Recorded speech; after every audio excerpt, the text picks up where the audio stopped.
હોળી ધૂળેટીના પર્વ મનાવવા માટે પરદેશથી વતનમાં આવતો કપલ લૂંટાયો તો મહારાષ્ટ્રના વાપીથી ગુજરાતના સાબરકાંઠા જિલ્લા તરફ આવતા પરિવારની બેગમાંથી લૂંટ થઈ હતી। વાપી મુકામે રહી ફેબ્રિકેશનનો ધંધો રોજગાર કરતા પરિવારના લગેજમાં રહેલ આશરે 3.5 લાખના સોના ચાંદીના દાગીનાની ચોરી થઈ હતી। ખાનગી ટ્રાવેલ્સમાં આવતા દંપતી વાપીથી ઈડરના રેવાસ તરફ આવી રહ્યા હતા। આશા નામની ખાનગી કંપનીની ટ્રાવેલ્સના લગેજ બોક્સમાં રહેલ બેગમાંથી સોના ચાંદીના દાગીનાની ચોરી થઈ હતી। લૂંટાયેલ દંપતીએ ઈડર પોલીસ મથકે પહોંચ્યા હતા। ખાનગી કંપનીના ટ્રાવેલ્સ સંચાલકોએ લૂંટ મામલે પોતાના હાથ અદ્ધર કર્યા હતા। દંપતીએ ટ્રાવેલ્સ સંચાલકોનો સંપર્ક કરતા સંચાલકનો ઉડાવ જવાબ। ખાનગી તેમજ સરકારી ટ્રાવેલ્સોમાં સીસીટીવી કેમેરા કરાયા છે ફરજિયાત। જેકેએસ ન્યૂઝ ગુજરાતી સાથે અશોક નાઈ, સાબરકાંઠા।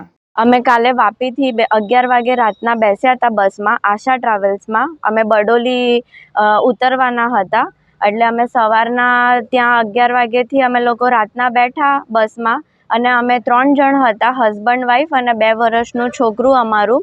અને એ દરમિયાન રસ્તામાં અમારા બેગનું તાળું તોડવામાં આવ્યું છે। એરિસ્ટોક્રેટની બેગ હતી અમારી લોકવાળી, એને વચ્ચેથી એ લોકોએ કાપી નાખી।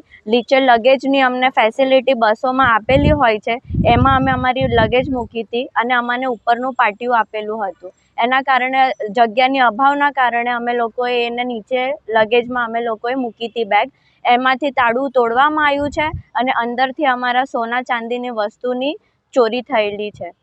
બરડોલી અમે ઉતર્યા, અને પછી ત્યારબાદ અમે ઘરે ગયા, ત્યાં અમને ખબર પડી કે તાળું તૂટી ગયું છે, અને એમાંથી સોના ચાંદીની વસ્તુનું પાઉચ અને એક બોક્સ હતું એ ગાયબ થયું છે, ત્યાંથી ચોરી થઈ છે। અમને એ 3 લાખ સુધીની ચોરી ગણી શકાય।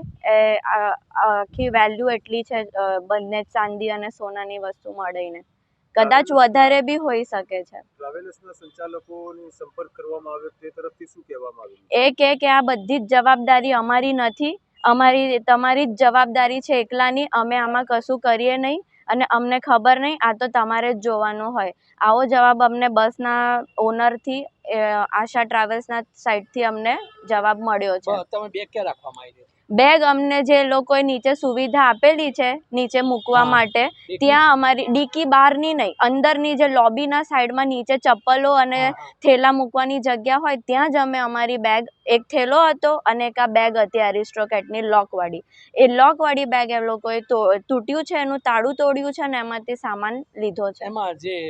બની શકે છે અડધી રાતના એ લોકોએ બેસાડ્યા હોય કે, અને એવો અવાજ પણ આવતો હતો કે 2 ઉપર સૂજો અને 2 બીજા નીચે સૂવો, એવો અવાજ સંભળાતો હતો, પણ પાકે પાયે ખબર નથી, પણ અવાજ તો એમનો હતો કે વચ્ચે એમને સુવાડ્યા હોય। અને એમને પૂછવામાં આવ્યું તો ત્યારે એમને ના પાડી કે ના, અમે એક્સ્ટ્રા આવી રીતના બહારથી લોકોને બેસાડતા નથી। શું નામ આપનું? મારું નામ છે વિશાખા સંકેત પંચાલ।